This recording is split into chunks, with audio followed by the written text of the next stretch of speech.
మా గురువు గారు రేశంకర్ గారు, సతీష్ గారు, మొత్తం మా టీం అందరికి వచ్చారు. మా సినిమా గురించి నేను మాట్లాడడం మా వాళ్ళందరూ మాట్లాడతారు, నేను చాలా క్లుప్తంగా మాట్లాడాలనుకుంటున్నాను. ఈ సినిమాలో పనిచేసిన వాళ్ళందరినీ నేను పేరు పేరుని చెప్తే నేను దూరం చేసుకున్నట్టు అవుతుంది. కాబట్టి ఈ సినిమాలో పనిచేసిన వాళ్ళందరూ నా ఇంట్లో ఫంక్షన్కి బంధువులుగా పనిచేశారు. బంధువులు నేను పొగడవసరం లేదు.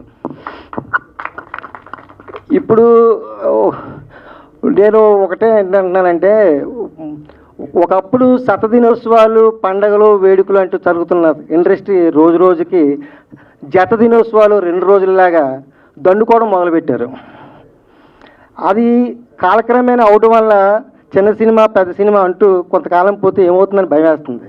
ఎందుకంటే మాకు సినిమా తప్ప ఇంకో పని చేత కాదు. అలాగే ప్రొడ్యూసర్లు పాపం ఎంతో నమ్మకంతో మాలాంటి వాళ్ళని ఎంకరేజ్ చేయడం కోసం వాళ్ళు వచ్చేస్తున్నప్పుడు ఈ శతదినోత్సవాలు పెట్టి ఆ ప్రసవ వేదన అనుభవించక ముందే ఆ పులిటిలోని చంపేస్తున్నారు. అందువలన నేను ఏంటంటున్నానంటే కొద్దిగా మమ్మల్ని ఆదరించండి. అదే టీవీ వచ్చినప్పటికీ బుల్లితెర వచ్చింది, పెద్ద తెర పోద్ది అనుకున్నారు, కానీ అది జరగలేదు. కొంతకాలం పోయాక పైరసీ వచ్చింది, ఇండస్ట్రీ నాశనం అన్నారు, దాన్ని ఎదుర్కొన్నాం. కానీ అది అంటువ్యాధి. కానీ ఇప్పుడు వచ్చింది ప్రైవసీ. ప్రతి వ్యక్తి తన ఇంట్లోది ఒక హోమ్ థియేటర్ని, టీవీని థియేటర్లా భావిస్తున్నారు. దయచేసి ప్రతి ఇంట్లో ఎంత అందంగా పూజ గది ఉన్నది పూజ గదే, దేవాలయం కాదు. అలాగే మన ఇంట్లో మన హోమ్ థియేటర్ మనం కూర్చొని చూసినా అది థియేటర్ కాదు.